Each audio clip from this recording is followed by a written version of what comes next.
Hey kids, welcome back. We got a good one for you today. 1958 Goliath Express 1100, all the way from Germany. Let's check it out.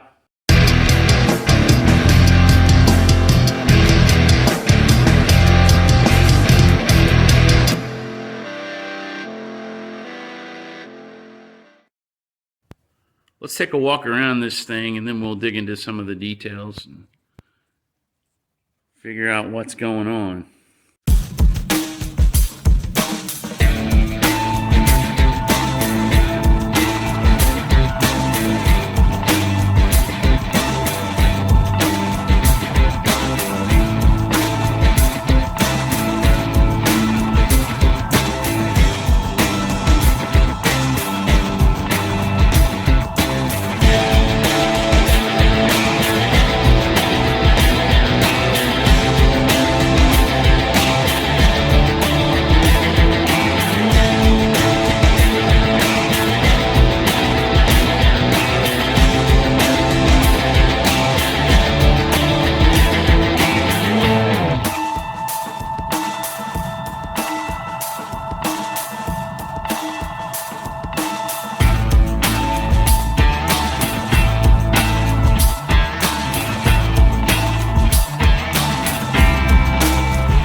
Let's get started. Like I said, 1958.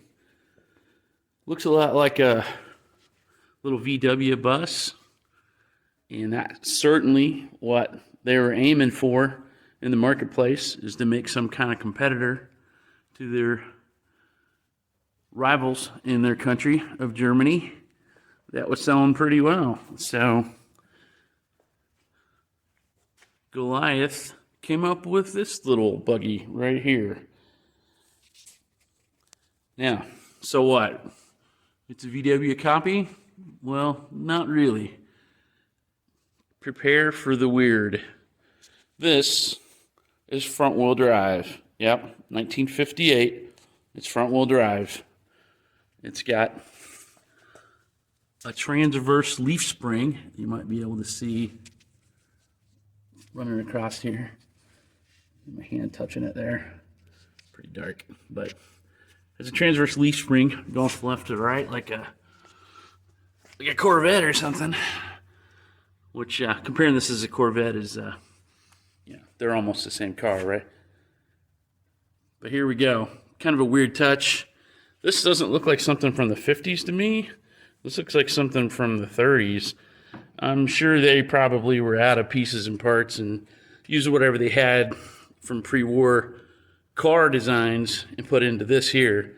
But it's pretty cool. It's like if you've ever seen any old refrigerator door handles, it's a lot like that. Kind of pivots into the door. Got a little style line on here. But as simple as it gets. This door has got some almost like barn door style or like 30s car external hinges on it. No roll-up windows here. Just slides back and forth. It's got a little latch down here to hold it, but I mean it's like as basic as it gets. Kind of stuck in the track there. Same deal with the little vent window or wing window, whatever you want to call it. Super basic. I mean, you can see the little pivot here. It doesn't do that.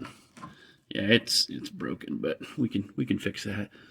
But on the outside here, that window's got a big continuous hinge, and this was all stuck when I got it, but some penetrating oil does wonders.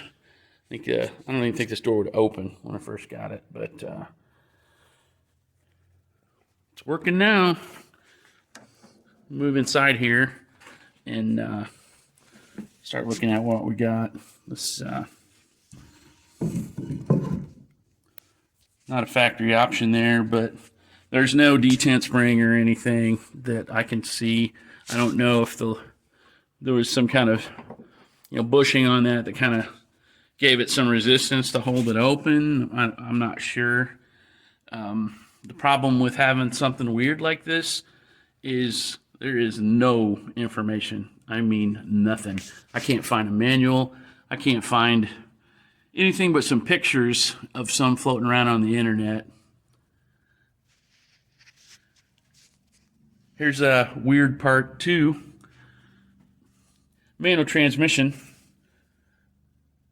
No big surprise there, but we got a 4-speed. I don't know if you can see that gear indicator there. 1, 2, 3, 4. 4 on the column. So you've heard of 3 on the tree. Well, this has 4, and it needs them because when we look at what's powering this little buggy, the 1100 is 1100 cc. Yep. So you got motorcycles with bigger engines in it, and some bigger in displacement and sometimes bigger in physical size. This is pretty tiny. It's a Boxer 4, kind of like a VW engine, but it's water cooled. Yep, like a Subaru. And here's the interesting thing about that. This company went out of business in '62, a few years after this van was made, and Subaru came out with their first Boxer 4, and guess what? It was also front-wheel drive. Now, get on the internet, start poking around. Those are fighting words to some of the Subaru guys, and then strangely enough, some of them are kind of proud of it too, because they think, hey, this is kind of the continuation. Japanese Subaru execs were well aware of this company, and there's some recorded documents, I guess, out there that they were talking about. Hey, we know you're going under. Maybe we can buy some of your R&D. I don't know. I mean, it's not like the first Subaru engine is a copy of this. I mean, they look a lot alike, but you can't be swapping parts or anything off of it. But there's nothing new under the sun. I can't say any more than maybe Subaru thought, hey, this was a pretty good idea. They're not making it anymore. This can be our thing, which they've taken it to amazing lengths. If anybody's into Subaru stuff, they've done quite a bit with that engine and that configuration. Yeah, there was a seat here, but I don't have it. It had some kind of seat out of a Falcon or something, Ford Falcon in there, I think is what it might have been, and it didn't fit. It was up so high, I mean, you could barely get your legs underneath the steering wheel. Got pictures of the original seats, and as you'd imagine, they're super basic. I mean, they're like little jump seats or something. So that's something I can make. No frills. I mean, it's like masonite and trim screws and nothing really fancy. The dashboard's kind of funny. I thought, man, this looks pretty odd. It's 2 different colors, and there's 3 pieces. It looks like it's off another car. Oh, yeah, and there's a little block-off plate here, like where a column would come through. Well, it's because it is. It's the dashboard off of one of their cars. They evidently didn't want to tool up a dashboard for this van, so they just made a car dashboard, fit it with a little bit of a adapter going on there. Some more weird stuff about this engine. I don't know if you can see the generator under that mess of just ripped up wire. Off the back of that, you see some tubing come off of that, some hoses. It's a water pump. They merged the generator for the charging system and the water pump into one device. So yeah, getting one of those fixed is probably not going to happen. I had high hopes of at least trying to get this little motor running, but man, it's stuck. I mean, it was so stuck, and there's no crank bolt on the front of it. The crank snout's threaded, and I found a nut that would fit that, and put it on there against the lower crank pulley. You probably can't, no way you can see that down in there, but and put a wrench on that and kind of gently tried to get it to move after, filling her up with some penetrating oil too, and diesel fluid, whatever. I've done all the old tricks that are supposed to work, and I got it to move back and forth a little bit, and I think I just made it worse. It's pretty much stuck, and even if I got it to turn over, it probably wouldn't run. I mean, something that had been corroded that bad, it's probably absolutely no seal between the rings and the cylinders, so probably not going to get it going, but we're going to do something with it. The remnants of this being a rodent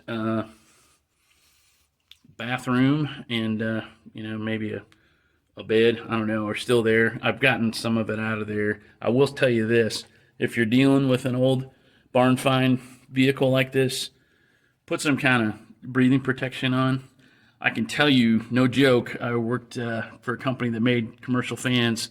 They were tearing down an old building, and a bunch of the guys that were in there working, a bunch of the shop guys that were helping, got sick. And I mean, these are young guys, breathed that dust from all the animal waste, and it put them in the hospital. I mean, they were at death's door, literally, and there's people that have died from it. So don't goof around with that stuff. Whatever particles that are in, the mess from the animals, it dries up, it gets airborne, gets in your lungs, and it's going to take you out. So take care of yourself that way. It's not something you can, rub some dirt on it and go on. It'll make you sick. So let's go around here. There's a lot to talk about on this thing. For weird number 3, there's a seam on the roof here that you can see. Again, so what? They build it in pieces.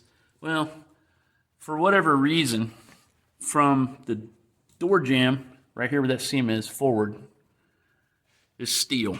You can see we got rust in the door jambs all the way down the bottom of the doors. They're pretty rotten. They're going to have to be completely reconstructed.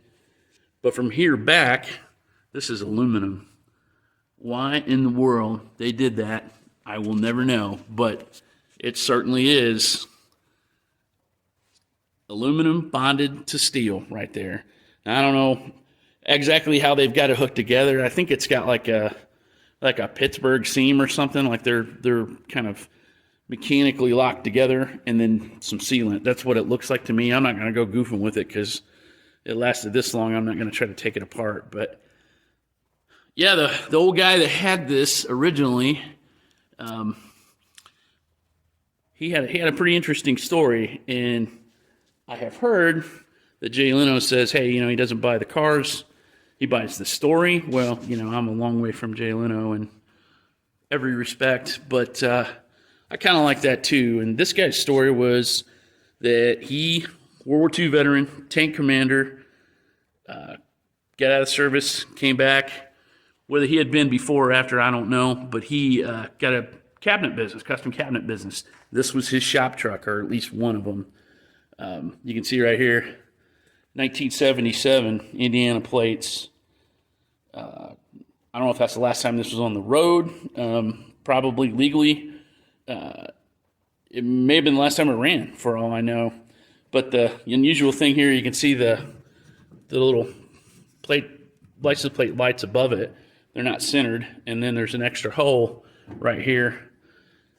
This is set up for European license plate, which is a different size than our plates over here, and there's like no provision for it. So I don't know if there was a bracket or something that went on there to center the plate, but he didn't bother with it. And being guys from that era, there's a few things on this where you fix it any way you could. This has got some house wiring in it and stuff like that. Hey, whatever it took to keep her rolling. But again, this doesn't look like a 50s to me here. This looks like much older styling, like the trunk handle or something off of one of their older cars.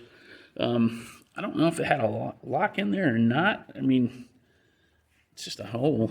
I mean, it had to have something, but of course it's gone. But get this door open here. I mean, and this is light as a feather too. I'll tell you, I'm going to swing this thing open here. Take a look at it. It's got, like, all the doors on it. It's got some, like, retaining straps, but they're pretty beat up. Ripped, but it hooked onto the inside here. And that door, I mean, it's, it's got some cross braces in it, but I mean, it's just like pieces of hat channel. And, this looks like a door lock off of an old house or something, that have a skeleton key in it. Really basic. I mean, just got a linkage to a pin here on top, or bottom and top. Holds it on. I mean, it's simple, cheap, but surprisingly pretty durable. I think you can see some of the house wiring here that was going on. I think it was a combination of what he used to keep the door from flopping open too far, and it's, I don't know which side it's on. We can see it or not, but it's on some of the tail light wiring too. I don't know if I can find it or not. But yeah, I mean, super basic. And here, look at that. That's the outer skin, and there's some cross braces holding it together, but it is really lightweight.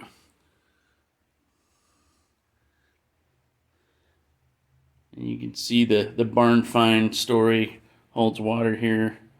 Yeah, there's these little plates on the top here. I don't know. They're riveted in there, so it's not like they're meant to be taken out, but I wonder if maybe that's how you get to some suspension parts or something. There's one on both sides. This one's just got a jack laying over top of it. And this isn't the jack that goes with it. I don't know why it's in here. There's a bumper jack off a, like a 70s car or something. Yeah, check this floor out. That's wood, okay? Yep, and it's like house flooring, but it's not. It's not custom. This guy's a cabinet maker, and at first I thought, oh wow, he made a floor for this thing. And this is how it came. It came with this wood bed floor in it, which is, it's in decent shape. I mean, I got underneath it, and it's not really all rotten. It's kind of funny. I figured that would just be destroyed. I got a truck bed trailer with a wood bed floor in it, and it's gone. So I got a piece of plywood like everybody else does in there. That's now the bed floor, but I don't have to do this on this old girl. Check this out here. More of the same. Aluminum bonded to steel. Here's a fuel filler. Now I have the door for that. I mean, luckily, I have a lot of the pieces for this. We'll get this door open here. Checking the side. It's if I didn't, man, I'd be in trouble, because like I tell you, I've seen a few things on eBay here and there, but there's nothing. I mean, I couldn't even find like engine specs. So this might be a two-hand operation here. Oh, got lucky. All right, yeah. I mean, again, this is lighter than a cabinet door. It's super lightweight. If you kicked it hard, you'd knock a heck of a dent in it.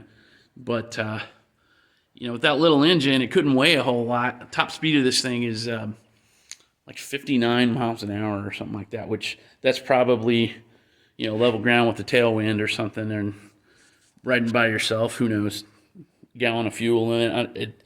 I can't imagine it has a whole lot of oomph, especially if it was loaded down. But you kind of see that wood floor a little bit better here. It's like a rocker panel that it was just hanging on there, and I didn't want to lose it when we towed it home, so I took it off and just set it in there. it was like wood screwed into this kind of sill here, I guess, or threshold, I guess you call that. I'm not a carpenter, but yeah, the bottom of the door opening, and those screws had snapped off or gotten beat on too much from stuff getting thrown in the side, so it was loose. And again, I didn't want to lose that. I'm trying to find it. And luckily, digging around in it, I found a lot of the other pieces that I thought were gone, like the aforementioned fuel filler door. I mean, it has a latch on it too, and it's like, I don't know if you can see that. It's got a square hole in it, so I don't know if it had a knob or you just had a key and you stuck in there and turned it. But it works. I mean, it's super basic, everything on it. You can see where I was trying to get the motor going here is the valve covers, rocker covers, whatever you want to call them. It is overhead valve. It's not a flathead. This has it had a strainer in the bottom of the oil pan. Big. I'm not gonna pick it up. It's filthy. But you can see, yeah, that's probably why it doesn't run, because it's turned to mud sitting there. But engine cover that wasn't on there. There's a rear view mirror in the panel that was laying on the back. Yeah, it's kind of pretty cool. Rectangular mirror. Looks definitely antique. I got the starter in that bag. I was looking at doing something with that starter, getting it going, but and the motor is so stuck, and there's no point in it really. But go around here on the other side. Again, yeah, these door handles, they just don't look 50s to me. I mean, they look from another era. But same deal here. This door's out of whack just from rusting. This is some heavy metal fabrication here to get it back right, but it can all be done. These mirrors, they don't match, and I think that's how they came. Got a crack in the windshield, which sucks because never find one of those, but at least it's on the side that you aren't looking through when you're driving. So put our door prop in here. This stuff right here, I'm not endorsing products or anything, but if you can get it, that's pretty good. But man, is it expensive? I don't know if it's worth the cost or not, but I was wanting to take out the big guns for some of this stuff, because it had sat in this equipment shed, and then before that it sat in a barn for probably since 1977. So stuff was stuck. I mean, it would not move. Like, this door wouldn't latch, the other one wouldn't open, and I got them oiled up now to where it's free again. Same deal here. The windows were stuck. That got it loose. So whatever your favorite brand is, but it just takes patience, and sometimes the patience doesn't pay off. Back to the stuck engine thing here. I'm like 0 for 10 on getting engines unstuck. You watch the shows on TV, and the guys are putting a heat lamp underneath it and spraying it with WD-40 or something, and they're cranking it over and driving it in 10 minutes. That has not been my experience. But then again, this was probably getting stuff in the carburetor. That's air cleaner's gone, so I don't know if it was covered up or not. But just from setting, condensation and whatnot, I mean, it's just gonna stick. So, and that's what happened. So probably this thing ain't ever gonna run again. And if it did, I don't know whether or if I could get it spinning over. I don't know whether I get parts, but hey, maybe somebody out there has got a line on some Goliath information. I'd love it. Let me know. Comment. Give me some advice. Get a lead. I'd appreciate it, because I'm not gonna get rid of this thing anytime soon. If I did, I want to find somebody that really wants to do something with it, and not just chop it up and do something goofy, or flip it or something. I can do that myself. See in the glove box here, you know, got to have your spark plugs and candle cups or whatever other kind of garbage in there. Yeah, there was a lot of kind of wood trim pieces and stuff that I had to throw away out of the back there from his custom cabinet days. Somebody's trying to get it running here. Got a couple coils going. I don't know what's happening there. Look at all the twisted wire mess. I mean, that's a fire starter for sure right there. But of course, if we got her spinning over, we'd redo all that. I don't know if you can see it or not in there. There's a bunch of bearing grease on there. I even tried to. I took a spark plug and took the porcelain out of it, knocked it straight through, cut the ground off, tapped it for pipe thread, and put a Zerk fitting in there so I could put a grease gun on it and try to push it. And actually, that worked better than anything else I did. I tried air. I had same deal, spark plug with air fitting on it, and tried putting air in it, just to see is any of it getting past. And there's 3 of them that I could hear air coming through, and one of them I couldn't. So I'm like, well, maybe that's the stuck one. So I put some grease on this one because the air pressure wasn't moving it, and I got it to move a little bit, but yeah, it just ain't going no further. So I kind of gave up on that dream there. We're not gonna spin it over and fire it up and drive it down the road just yet. But yeah, Irish Spring. That's an old trick. Got a couple bars of this in there because it smelled like animal poo, and throw these in there, and then it smells like Irish Spring with animal poo, but it's still better. So no, really, it actually does kind of push the scent out of there, and then you're like, yeah, but I don't really like the smell of Irish Spring either, but I'll take that over the other. You can see here, I did the tires, they were off the rim, and we got it on the tow dolly with just on the rims, and that doesn't really work so well. And I'm like, I got to be able to move this around, so I just bought some, like the cheapest tire I could get, just so I could roll it, because I didn't know what I was going to do. And I thought, well, I'll just get some other rims. Well, this has got, the bolt pattern on this is something just, it's totally weird. There's, I don't remember what it is exactly, but there's like nothing else that fits it except for like hub-centric 5-lug Ford full-size trucks. And, the wheel hole size is different. I mean, it's massive on this.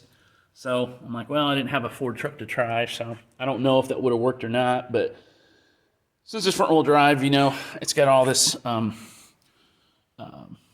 guess it's positive offset. I can't remember which way it goes, but, it's the mounting flange is out at the edge of the rim instead of kind of in the middle or in the back like a rear-wheel drive car might be. So, yeah, the pickup truck, if I could have got it on there, probably wouldn't have worked. So, painted those up a little bit and put those tires on there just so I could roll it. Another product endorsement, not product endorsement. You see I got this on Gojacks here. I've got more space I get, the more junk I get, and I've definitely filled this place up here. But we'll get it sorted out and make some more room. But the Gojacks, man, they are salty. But I'll tell you what, it's been worth it. I know there's some generic versions of them out there, which I haven't personally tried. But I was like, man, I don't want to sink all this money into these things and find out there's a lower cost alternative or equivalent. Well, there's another guy you should check out, 65 Ford. He did a comparison, I guess, and there's other people that did this too. He wanted to see if the Harbor Freight ones were usable, and he found a bunch of failings in it and spent quite a bit of time fixing it to make them, because they flex, and the Gojacks do not. The Harbor Freight ones are flexing, and they wouldn't move anything. He was putting some, moderate loads on it, and it was getting to where it was locked up, it wouldn't move. So he fixed them and got them better, but nobody's time's free. So I decided to bite the bullet and get these, and I haven't looked back. They're pretty good if you got tight space, and I'm getting I'm not getting any younger, so pushing these things around isn't fun. And the crazy thing about this is if you got a smooth floor, you start rolling them, you got to stop it, man. It'll get away from you. It's pretty weird. It's pretty neat how well they work. Headlights on the front of this thing. Missing a lens here, which that's a big bummer because I don't know if I'll ever be able to find one of those. I may have to come up with something else, but it's glass and it's a Hella. I thought, well, maybe, there's a way to find that. I haven't really tried a whole lot yet, but if you'll notice here, it's hard to see with the lens on it, but there's a little bulb in there. It's not a sealed beam light. It's a composite light from 1958, which, it's an incandescent bulb, but it's still, composite. It's got a lens and it's got a separate bulb. It's not all one thing like a sealed beam had. So what's old is new again, but the downside is the new ones, are high-powered lights that, you can see what you need to see. My dad's first car was a 37 Ford and had similar headlights like this, and I remember him telling me that it was like holding two candles out in front of you when you're driving at night. So I imagine this is probably about the same thing, that better watch what you're doing. The sad thing is, too, on the front of this, a lot of this damage, that happened when they were moving it before I got to it. So I was like, But, I didn't want to lose this, so I just zip-tied it on here to fall off. But it's a little kind of shield. It goes on the front, little medallion, and these are just really thin little pieces, and they got like nails on the back of them that stick into there. And this one's about ready to fall off, but I got the one that's missing down there. It's actually laying in the truck box. I may end up having to do something completely different with these because I don't know if you ever get them presentable, but they got to put some bling on it, I guess, which it's so flimsy. I mean, it's kind of sad, that they thought that looked good, but hey, maybe 20-footer. But this looks like a Calvin or something let air in. Well, it's not. It's access for the radiator, and it's got some German writing on there. Kind of forgotten most of my German. I believe it says don't open if it's over 90 C. So yeah, no kidding. Maybe you shouldn't be working on a car if you think it's okay to take a radiator cap off. But hey, lawsuits, all that stuff. Pretty cool emblem on here, Express. And then they did make, this is the second year, I think, of this model. The Express, they made one that had a 2-cylinder boxer engine in it, like a BMW motorcycle engine, if you can believe that, a 2-cylinder. So, this little 4-cylinder barely got it up to 59. I can't imagine what the 2-cylinder would do. That has to be you got to plan your trips of where you're going and what you're doing. But it's different for sure, and that's what I promised to deliver. Let's do stuff different, A lot of the same things, which is cool, but I want to see what else is out there. It gives me ideas for new stuff. So what do you guys think? Comment. What should I do with this? I mean, don't have to do anything right away, but I would like to get it back on the road. What do you think? Build a new chassis for it and set this body on something with maybe a WRX power plant in it, make it all-wheel drive. It's got a lot of clearance on the bottom here. We'll get underneath it. There's plenty of room for a drive shaft. I don't know if you can see under there or not, but yeah. So I wouldn't have to really cut up the bottom of it too much, if at all. Or I wouldn't cut it at all. But what do you guys think?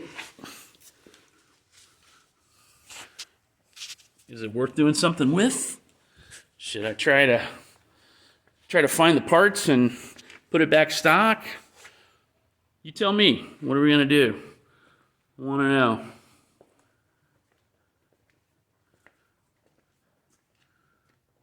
Take one last look inside here.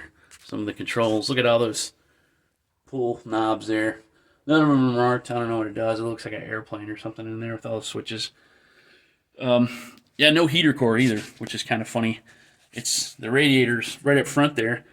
they're just using the radiator heat to heat the cab. They got a little door that opens and comes right in. So, hey, why not? It's right there. No reason to make a second setup, but super primitive and simple. I mean, whatever happened to the engine, I don't know, but I bet this thing would still be going if that engine hadn't conked out on it. That's it. 1958 Goliath Express 1100.